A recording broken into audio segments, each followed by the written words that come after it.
Afternoon. How are you? As it is afternoon here. Sun's just popped out. It's nice. What podcast number is this then? 7. Alright, 7. Great. Well, welcome to podcast number 7. I think our listeners are up to double digits now per podcast. Fantastic. Yeah, great. Thanks for checking in with us. They are all your family though, aren't they? Don't need to tell people that. Hi, Mum. Right, okay. Yeah, quick reminder, I've got 6 TV film trivia questions dotted throughout the podcast. You get the answers at the end, so you have to listen if curiosity killed the cat. This week's deep dive is into The Joker, the 2019 one. We both watched it a year ago-ish, I can't remember when exactly. Whenever it came out in the cinema anyway. Yeah, and towards the end of last year, yeah. And you watched it a couple of days ago. Yeah, I refreshed my memory. I haven't watched it again. Great. So you won't be blessed with my intimate insight. Oh, what a shame. To this film. So you'll have to get by on just me. Jenny's insight. Yeah, so if you want to switch off now, I completely understand. Right, okay, there's the introduction. Right, okay, let's just crack into the festival. No, 2 questions from me first, isn't it? Right, yeah, let's do that first. Okay, so you don't know these questions, do you? I haven't seen them, no. Unless you sneaked a peek. No, I wouldn't do that because... Okay, right, so question 1 is, in which year was Jaws released? Don't answer it. Okay, I think I've got an answer. Well, you probably have an answer. Yeah, I don't know if it's the right one. Okay. In which year was Jaws released? And question 2, what was the first animated film to be nominated for Best Picture award at the Oscars? Oh. What was the first animated film to be nominated for the Best Picture award at the Oscars? Right, then your first 2 questions. Answers at the end, and another 4 to come through at. Right. Ordered a film that came out last year called Knives Out, and the only reason I ordered it was just because I saw a lot of people on Twitter when people were pitting films against one another. Knives Out came up as a film that a load of people were saying, oh, this is one of the best films I saw last year, so I thought we should watch it. It's got a pretty good cast. It's got Daniel Craig with a strange Texan accent. It's got Jamie Lee Curtis is another one. It's got Chris Evans. So quite big names in it. It's not the kind of film I'd normally be drawn to. Is it crime? It's that, crime mystery. Whodunit kind of thing. Yeah, exactly. Daniel Craig plays a detective, and an old man dies, and it's assumed to be a suicide, but someone anonymously hires Daniel Craig as a detective because someone obviously knows there's more to it.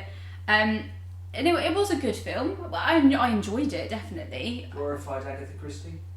A little bit, yeah, I think so. It's got a lot of good names to it, definitely. It's not your traditional story. There are little twists that make it a little bit different to stuff you might have seen before. Yeah, I enjoyed it. I don't know if I'd go as far as saying it was the best film from last year, but a lot of people liked it, so I thought we should watch it. What else have you watched? Honestly, nothing else. Okay. Well, yeah, it's pretty slim this week. I'm still doing Schitt's Creek. I'm on the season 3 now. Oh, wow. There are 6 seasons. I'm getting close to the point where I'm thinking, am I going to replace this now? I need something to replace this for me lunchtime viewing. It's very good. I do like it. Is it getting better as you're going through it? Are you finding? Well, yeah, because you find you can identify with more with the characters and so on. And I still can't get over the fact that the two main guys, the father and son, are actually a father and son in real life, and the writers of it. And I learned that the sister or daughter is one of the other characters in it as well. So proper family business, yeah. Nepotism involved there was. And so carrying on with White Collar as well. And I've watched Arsenal win 3 games as well. So I think that'll be down as my one good because I have no idea what my one good was. So that's my one good. 3 Arsenal games. Great. On the telly, 3 wins. But you're not here for that. No. Okay, right, so that's this week. Okay, 2 more questions. Rapid question 3 and 4. Question 3. Who were the 2 original judges on the Great British Bake Off? Nice easy one Who were the two judges originally on Great British Bake Off? And question 4, what was the name of the Addams family's long-haired cousin? And I picked that question because I'm beginning to look like him. I didn't want to say anything. What was the name of the Addams family's long-haired cousin? Right, okay, there's those two. That's question 3 and 4. Questions 5 and 6 to come a bit later, and the answers at the end. Right, okay, I see you there with your double-sided printout of all your notes on. So I don't think this isn't prepared, folks. I mean, I have to have notes. a lot of work went into this. Obviously, I'm sitting here with a blank sheet of paper in front of me because I couldn't be bothered to look up anything on the Look, Joker. I put in the work and you bring the charisma and charm. That's how this works. Oh dear, right. Someone should have told me. Would you have turned on the charm by now? Well, 7 podcasts in. I'd have at least gone looking for it. Oh, okay. Well, now you know. Okay, so Joker, deep dive, why? Because it is a great film, firstly, and it's an interesting film because it's the background of the Joker. And obviously there's a lot of people who have seen the Batman films and have grown up with it. And I was never one of those people that was into the comic books and things like that. But I just like this film because it was different, and I like that, you know. And people have always thought about who played the best version of the Joker, and it's not really a discussion I'd get into because the only Joker I've ever seen, sorry to offend people, was Heath Ledger before this one. Well, people tend to go with the first Joker they saw, really, and for me it was Jack Nicholson, and he terrified me as the Joker, which is, you know, pretty impressive. And that's the Michael Keaton Batman. Yeah, I think I need to go back and watch more, but yeah, I really like this film. I like that it's the backstory of how the Joker came to be, so I think that's an interesting spin. And it's quite dark. Oh, it is, yes, definitely. I did read a New York Times review, and he slated it. He slated the film as saying pretty much the plot points are all good, the acting was good, but what was the point of it? I have seen criticisms of it, which I'll get into later, and I don't want to go too much into it because I don't want to spoil it for people who haven't seen it, because it is still, I feel, a fairly recent film. I must admit, having watched it in the cinema when it came out first, I certainly wouldn't have anticipated too much of. I think it was critically well received, wasn't it? And yeah, definitely. Certainly very popular in the box office. Yeah, I think the second time viewing it, because I knew what was happening and what was going to happen, I think it raised more questions for me, but it did not affect the fact that as a film, a standalone film, it is great. I think it's more the people who know a lot about the Batman and Joker relationship have looked at it and maybe questioned what kind of message is it trying to give, what kind of answers are we supposed to be given. And some people have said, like, well, don't look to the film for answers to your questions, look at it as an interpretation, which is exactly what it is. Okay, directed by Todd Phillips. Yes, so he... Why would I know him? He produced the Hangover trilogy. Oh right, if you so know that. equally dark and Yeah. graphic and gruesome. Yeah, Hangover, actually, okay. the first one was brilliant. Oh, I love The Hangover, yeah. I like the overall trilogy. What else has he done? He did A Star Is Born. The one with... Oh, that crap. Yeah, we haven't seen it, What's but his name, the actor? Bradley Cooper, Lady Gaga. So he's Hangover as well, isn't he? Yes, he is, yes. So no, this isn't a standard Todd Phillips film, and in my research for this, he'd actually declined directing any sort of comic-based films because they just didn't interest him. But when it came to this film with the Joker, he liked the idea that it had more creative freedom because it was about the Joker before he became the Joker. And he wanted to create something more grounded and more real. Who wrote it? Who wrote the screenplay, do you know? I actually don't know that. Okay, that'd be interesting, wouldn't it? No.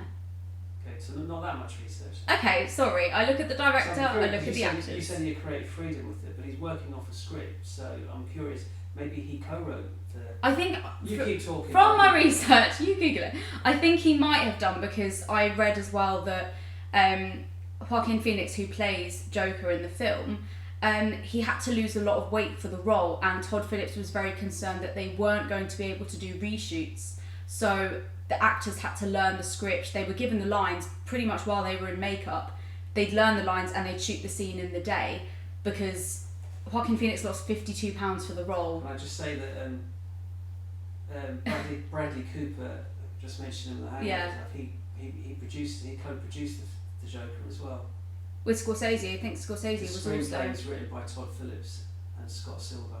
Scott Silver, I did read his name, I just didn't write it down, so yes, I did know he that. had quite a big hand in it, Todd Phillips then. Yeah, Scorsese was the other co-producer, because they initially wanted Leonardo DiCaprio for the role because he'd worked with Scorsese before. It says here that it's Todd Phillips, Bradley Cooper, Emma Tillinger, Koskoff. No, I don't. They're the producers. Okay. I can't see Scorsese anywhere. Well, Scorsese is a co-producer, because that's why initially Leonardo DiCaprio was considered for the role, because he's worked with Scorsese before. But I got it off a different site. I don't think I got it off Wikipedia. Okay, but it's written by Todd Phillips and Scott Silver. Yeah. But Todd Phillips said that when he had the opportunity to make this film, the only person he considered for the role was Joaquin Phoenix, who had actually expressed a desire in about 2015 to work on a low-budget character study of a comic book villain. But he kind of assumed it wouldn't be the Joker, because he thought the Joker had been done. We've seen interpretations of the Joker, and you've got Jack Nicholson, you've got Heath Ledger, you've got these people who have been critically acclaimed for playing the Joker, and he thought, I don't want to go up against that. But he obviously read the script, and Todd Phillips really wanted him in the role, so they got him in. Yeah. Well, you're looking at me, I'm asking a question, alright. Okay. Oh, maybe, yeah. I can go into casting as well, other cast that are in the film. Well, okay, you've got Todd Phillips directing it, and Phoenix portraying the Joker. He said he lost a lot of weight for it. Yeah, £52 for the role. Did he won an Oscar for it? He did, he won Best Actor for it. Rightly so, I think, yeah. Yeah, he does depict... describe his character in it, The character's name... We'll go into the back... Yeah, so he's... Without giving everything. Okay, so his name is Arthur Fleck, the man who would become the Joker. He lives with his mother in Gotham City, which at this time is extremely impoverished, run down. Garbage strikes, lots of garbage hanging out. Yes, rife with crime and unemployment. One of the first scenes of the film we see is Arthur. He has a really low-paid, kind of almost humiliating job, dressing as a clown and advertising a local business. Clowns listening. It's meant to look like it's a horrible job. Well, he's mocked a lot, isn't he, and ridiculed and things like that as well, isn't he? In his clown, kids beat him up and stuff. Yeah, the very opening scene is of him being beaten up by a group of kids after they steal his sign. So he's trying to get by, but he's a party clown, so he gets hired for events and things like that. But he also wants to be a stand-up comedian.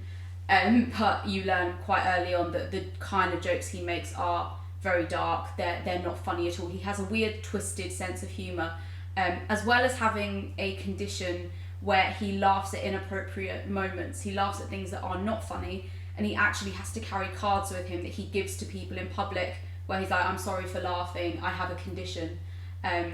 Brought about, we suspect, from childhood abuse. Yeah, you get glimpses into his childhood. He definitely didn't have a happy childhood. He's still living with his mother, but she's also shown to be unstable. And throughout the film, we follow Arthur kind of on his journey to be a stand-up comedian. That's what he wants to do. But we also see kind of the day-to-day. He goes to therapy sessions, where his therapist actually just kind of talks over him, and he says, you're not really listening to me, no one ever listens to me, no one notices me, and he says the ominous, but they will. But at the time, I think he just means genuinely going into stand-up comedy, but obviously by the end of the film, there's a lot of a darker meaning to that. The lines of reality are blurred somewhat, but you do empathise with him, you do feel sorry for him, you do. Definitely. You can see he's a tortured soul. Yeah, he's just trying to get by, and life has dealt him this horrendous hand. His mother has links to Arkham Asylum. Asylum. Yeah, there's a bit of a backstory there, where he finds out that she was admitted while he was a young child, and it's something that she obviously kept from him, or he simply has blocked it out, doesn't remember, and his childhood was very unhappy. So he realises that a lot of the things his mother talks about throughout the film, they're things that never happened, or they're things that she simply imagined. She's not well at all, and neither is he. You come to realise by the end of the film, he's not the reliable narrator that you would think that he is. And he has a fixation on one of his neighbours as well, doesn't he? Yeah. That's not. We're led to believe. Oh, maybe I shouldn't say too much on that. Well, no, we're led to believe he's in a relationship, or his feelings are reciprocated. Yeah, we're led to believe that they have far more interactions than they ever do, and that's Zazie, or Zazie, I don't know how to say her name, Zazie Beetz. She's been in a few films in the last couple of years, but nothing I've ever seen. But she's meant to be a form of comfort to him, and I think that's why he goes to that place and makes her seem important. So the main story arc is him getting a slot on his favourite TV show, hosted by Murray Franklin TV show, which is Robert De Niro. Bob De Niro. And all I've got in my notes is we know who De Niro is. I've talked about him enough in the Goodfellas podcast. We know who Robert De Niro is, and yes, so he plays a chat show host. Yes, it's actually very famous chat show host. Yes, and it's kind of it's a throwback to De Niro's role in King of Comedy. It's a little bit like that, if people have seen that film. So yeah, again, Arthur dreams of being on the show, and he dreams what it would be like to be selected from the audience by Murray and to actually speak to him. And there's one moment where he imagines that Murray says to him, like, "Oh, if I had a kid, I'd love a kid like you." And it's obviously he's missing that dad figure in his life, and he looks to Murray Franklin for that. And he gets his slot there, doesn't he, as a consequence of someone filming a guest spot he did in a local comedy club, basement comedy club, which was filmed and then became viral because of how bad it was. Yeah, poorly received. It's that Bob Monkhouse joke that he says, like, "Oh, I always wanted to be a stand-up comedian. People used to laugh at me. They're not laughing now." And Murray Franklin, he's a chat show host, but he's sort of like, they're definitely not. Maybe find another career path.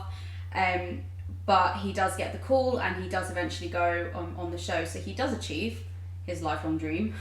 It just doesn't turn out exactly the way he imagined. No. Not at all. Who else is in it? Else apart from them two of note?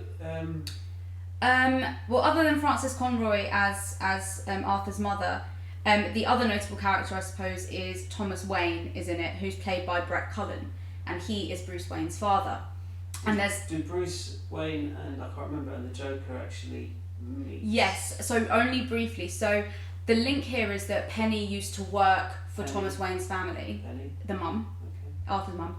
She used to work for the family, so it's implied that she worked there, and they had this really good, she had a good working relationship with them, and she worked for the family. And when Arthur's kind of digging through his past and he realises a lot about his mother, he goes to Wayne Manor, and Bruce is standing on the other side of the gate, and as his role is like a bit of a clown, Arthur starts doing little magic tricks and things, trying to make the boys smile, and that doesn't last very long. He's told to leave pretty quickly because he's a strange man who's turned up at the house, and he's demanding to speak to Thomas Wayne, who at this point is running for mayor of Gotham. They just don't need that bad press, anyone turning up trying to say anything about what's happened in the past, shall we say. Okay. So that link is important. Other than that, no major cast really to speak about. It's not a film with loads of people in it. Okay, is it can you compare it to stylistically? Can you compare it to any other films? Is it you've not watched a lot of Marvel comics or DC comic films. But since Sin City, it kind of depicts a similar setting to Sin City, obviously slightly differently, but it is very dark. There's no light in it. There's no. But stylistically, I think I remember it being visually quite an impressive film also. Yeah, I think so. There's an interest like use of colour, because Gotham is supposed to be like this dark city where, you know, people's dreams die. You don't get anywhere in life. But as Arthur becomes more like the Joker that he is supposed to be, the use of colour, like again the use of red is quite important. That iconic jacket that he wears as the Joker, and you know it is a gory film. There are deaths involved. There's blood. Things like that. Doesn't shy away from it. Is it a 15 or an 18? I think it was a 15 in cinemas. I know the DVD says 18, but I think that might be for the States or something else. I don't know. But I think it was a 15 when we saw it in cinemas. Borderline, I'd say. I'd be a little bit reluctant to show my 14-year-old this film. Yeah, I would say so. And that stems, a lot of the violence stems from the riots that people take on. Because as Arthur goes through his life, he realises that, you know, he is poor and there are rich people out there who will continue to mock him and ridicule him, and he isn't going to get anywhere, and that's the feel of the city. The rich don't care, and the poor are just left to fend for themselves, and that's why these riots happen, and the rioters take on the face of the clown because of murders that happen, and the person was dressed as a clown, and so they take that as their inspiration. Which is partly where the inspiration for Joker in his final form comes from. Okay. What else you got on your copious notes? I mean, not too much, because I don't want to give away the storyline. It's hard to talk about it without giving away too much. I would just say that the film won Oscars for Best Actor for Phoenix, and Best Original Score. The soundtrack is great. There is the iconic scene of Arthur dressed as the Joker for the first time fully, and he's dancing on the stairs on his way to the Murray Franklin show, and that's steps outside. Yeah, sorry, they're stairs in the Bronx, New York. They've now become a tourist attraction. Sorry, stairs. They've now become a tourist attraction because that's become a bit of an iconic scene.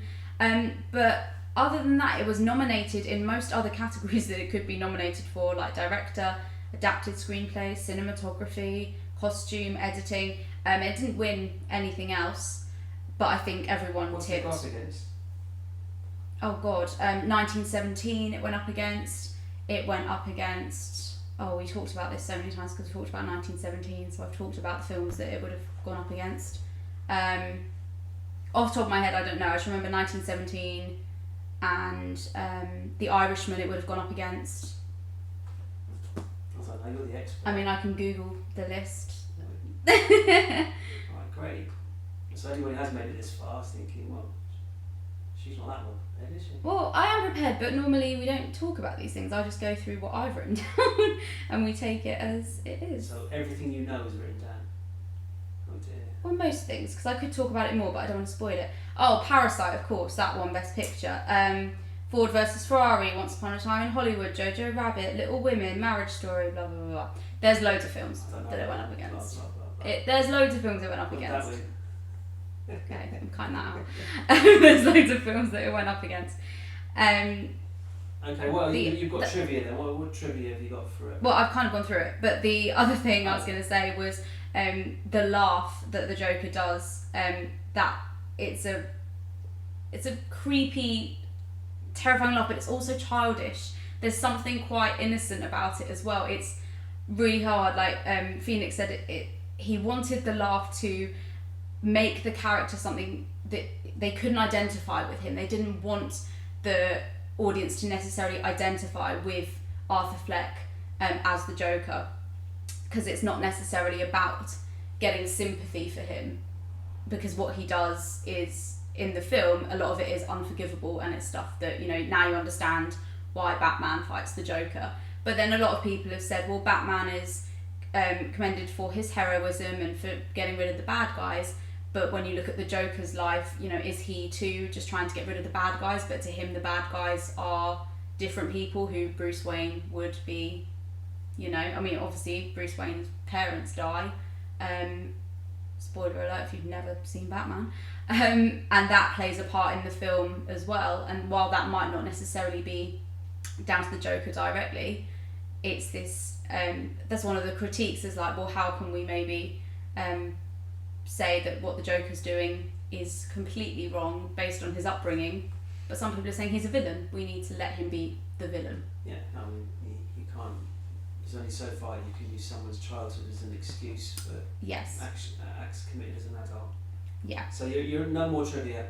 No, there wasn't as much on this film. Right, well, you know what's coming next, don't you? Rating it Yeah, out of 5.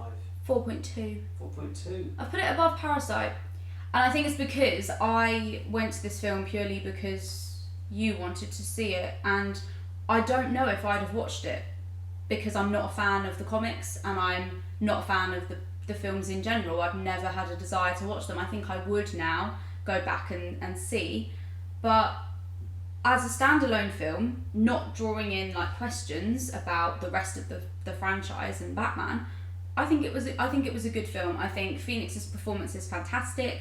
I think the kind of unreliable narrator going throughout the film is great.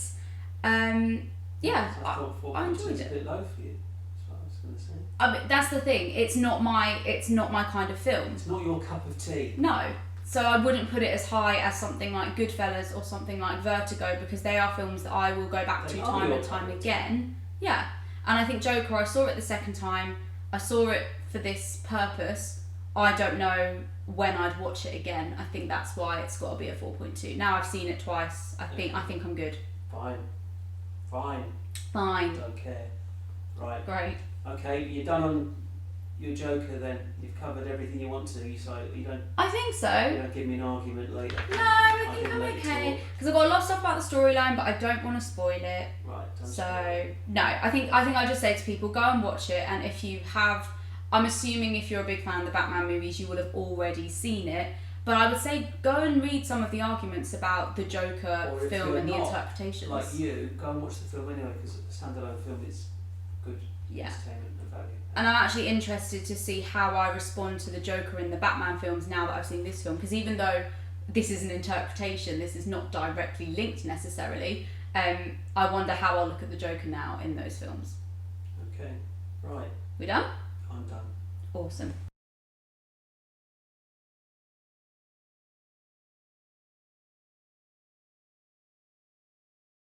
Okay, time for final 2 questions, I think. So, question 5. What is the name of Han Solo's ship? Okay, Jenny definitely doesn't know that answer.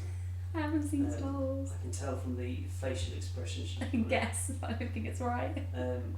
What's to say that facial expression was a face for radio, an expression for radio. Question fine. 6. What characters did Gary Oldman? What character? I can't read my own handwriting. What character did Gary Oldman play in the Harry Potter films? What character did Gary Oldman play in the Harry Potter films? So she's nodding ahead of that one. So, I think I know that so one. she's got 2 out of 6, I reckon. That's my 2 out of 6? yeah. Generous. Okay, right. So moving on to what's coming up this week then? What's coming out? Netflix, DVD, Okay. TV, film. Cinemas are opening tomorrow. In case you're watching this, listening to this live, or as it's published on the Friday, 4th of July is tomorrow. Cinemas are starting to open. Yeah. So what films are there? So, this is the thing. I had a look at the cinemas. So, not all of them are opening on the 4th of July. The Everyman is. I think some of the Odeons are. The Phoenix in Highgate isn't. No. But you must go to the Phoenix in Highgate when it does open. It's the Oh, it's oldest lovely, isn't cinema in London, and it's a charity, Isn't it in the and it's country? independent, and it needs support. Yeah, and we go and see as many films there as possible. Yeah. It's got one screen, so it's limited, but it's fabulous. So, in terms of films coming out, what's happened is a lot of the major cinema companies, like I think it's Cineplex or something like that, they have pushed opening back till the end of July to coincide with a couple of films that are being released in August, like Mulan's been pushed back, Tenet's been pushed back, and they're films I would talk about nearer the time. So what cinemas are doing is they are reopening, and they're not necessarily showing new films, they're actually showing films that were in cinemas when lockdown happened. So now is a great chance to go and see some films that have been out since about November, December last year that are being put back in cinemas. Like what? So I've got a general list for you. So Now you can go and see 1917. You can see Parasite. You can see Joker. Hey. You can see Jojo Rabbit. Yay. You can see Jumanji: The Next Level, if you want It's to. not, sorry, Robin Williams is dead. So I know it's not the real Jumanji. I know, Sorry. and I'm annoyed that there's a sequel. Well, he's dead. It's not his fault. I know, but still. You can go and see Little Women, which I still haven't seen, and Dark Waters, which I've actually ordered on DVD. It is due at some point this month. We'll talk about that potentially when we've watched it, so I won't go into that. But it's based on a true story about an attorney who discovers a secret linking to a massive corporation and a large number of unexplained deaths. Sounds quite dark. So it's not an open water film. Like No. Dark Waters. No, you wouldn't like that. It's not a No. Jaws-esque film. No, it is not. Mark Ruffalo's in that one if you want to see it. What's Spotlight? Oh yeah, That's not. I don't think that's out in cinemas, but get it on DVD. It's on Sky Movie somewhere probably. That is a fantastic film that Mark Ruffalo is also in. The last one I've seen is Onward. What? Sorry. Nothing on The last one I've seen is Onward, which is an animated film, so something for family viewing there. The other thing that I've seen, a couple of cinemas are actually showing Inception because this year is its 10-year anniversary. So you can go and re-watch that in cinemas, Who's which in might that? be quite nice. Leonardo DiCaprio.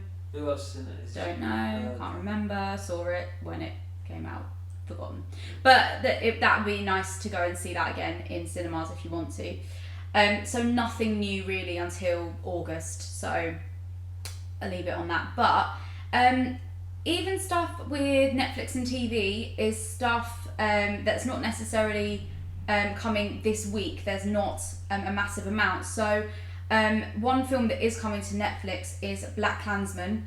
That's coming to Netflix on the 24th of July, which I know we saw the film in cinema, didn't we? Yeah, it's really good. Really good film. And great for the current kind of climate as well. The other thing that's coming, annoyingly not to Netflix, but I'm assuming it will be on Netflix at some point, but I can find no information. It's coming to a channel called TNT. I think it's on Virgin, maybe Sky, so sorry if you don't have that. I'm sure people will find it online. It might well be on Netflix, I just haven't found it yet. Is the second series of The Alienist, which we actually watched. Yeah. Set in New York in like Yes. the Victorian end of the Victorian era, isn't it? Like, Yeah. Like 1900s or late 1800s. Yeah. And it's got Luke Evans in it, it's got Dakota Fanning in it, and they're investigating kind of these horrible... Gruesome, grisly murders, yeah. Yeah, it was really, really good. Like, I was surprised by how much I liked it. So the first episode of this series, I think I've just read that it comes out on the 19th of July, but it's advertised, all I can find was stuff advertised generally for July, but that is something to look out for, which I'm really excited for. Hopefully that is coming to Netflix as well, but can find no information on that as of yet. Anything from you? Have you seen anything on TV at all? What, coming up? No, but Yeah. we're watching, I don't know, we talk about it, we're watching The Woods. Is it The Woods? The Polish, we talk about that already. I think we mentioned it last week. That's on Netflix. But if not, that's quite good. The Woods is a Polish Netflix drama about a man who... But just a historic murder that wasn't resolved. Yeah, 25 years later, and it's still uncovering what happened. Resurfacing now, it's good. It is really good. We finished Killing Eve. Did we do that this week? We talked about that last week. We talked about the finale. Okay, of and Killing Eve. we've got 2 episodes of the final season of Ozark to go. Yeah, we've been slow on that one. Sliding up a bit, and we haven't watched The Sinner on Netflix. So we're looking forward to No, we are season 3 of still waiting for that. And I've avoided all spoilers because loads of people have already watched it completely. But we will talk about that as well. Yeah. So, all right. Basically, it's quite dark viewing. Answers. Oh no. Right. Are you ready? No. In which year was Jaws released? I think... The film. Not the character from James Bond either. The film. I'm not sure he was ever arrested, but you don't know the character Jaws from James Bond? I've just told you this earlier. I'm sorry to offend people. I've never seen a James Bond film all the way through. Sorry. That's why I said I wanted to watch James Bond. Okay, anyway. I think it's 1977. No. Is it not? I'll be honest, I would have said 1977 as well. But it's 1975. Oh, it came before Star Wars. I knew the first Star Wars came out in 77. I thought it was the same year. Right, question 2. Never What mind. was the first animated film to be nominated for Best Picture Award at the Oscars? I could make a guess on this one. Well, it will be if you don't know the answer. So, I'm going to go with Snow White. No. No. Beauty and the Beast. Oh, that was my second choice. I think Snow White was the earliest animated film, Yes, maybe. feature length. Damn, okay. Who were the two original judges on Great British Bake Off? Paul Hollywood and Mary Berry, Correct. because I did watch it. So you're 1 out of 3 so far. What did you say I was going to get? 2? 2. Damn it, okay. You might get more. What was the name of the Addams family's long-haired cousin? It. Cousin It. E. What is the name of Han Solo's ship? Oh, I don't Millennium Falcon. know. Oh. And the final question, what character did Gary Oldman play in the Harry Potter films? Was it Sirius Black? It was. Thank goodness. So you got 3 out of 6. Okay, So I'm happy. average. That's fine. But if you're happy with Considering- average, Yeah. who am I to pass? I'll judgment? take average. Okay. In fairness, I wouldn't have known all 6 myself. But anyway. You definitely wouldn't have known the Bake Off Okay, one. well there are your 6 answers. Finally, then it's just one good, one bad. So it's all on you on this. I can't be bothered Ah. with one good, one bad. Okay. My good for the week would then be Knives Out as just a film to watch and enjoy. It's like a 2-hour film. It's easy viewing. It's not too dark. I think it's a great kind of family film. My bad of the week would probably be. Oh, that's really difficult. Do I have to have a bad for the week? I actually don't think I do. You want me to have one, don't you? Yeah. Okay, I'll make one. My bad for the week would be. Oh, actually, I know what it would be. It would be Daniel Craig's accent in Knives Out. Yeah. It might not be his fault. It did sound a bit weird, and the more your daughter pointed it out, the more it annoyed me. I think if no one had said anything, I'd have run with it, but because they do make jokes about his accent in the film. But now I'm thinking, yeah, it was irritating. There you go, that'll do. Okay, and I've got a good. Can I have a good? Oh, go on. I don't know Is if it Arsenal I related? don't know if I've mentioned it before, but Arsenal won 3 this week. So I was talking about Oh. TV and film, and that was on the TV. Well, it was, yeah. Now, Okay. granted, it's not really related. I'm stretching a little bit there, but they won 3 games, so At least you're happy. praise be. That's the main thing. And the sun's coming out again. Yeah, and Beautiful. I've had enough of this. It's lunchtime. So I'm hungry. Yeah. So moody when you haven't eaten. Yeah. All right. Bye now. Bye.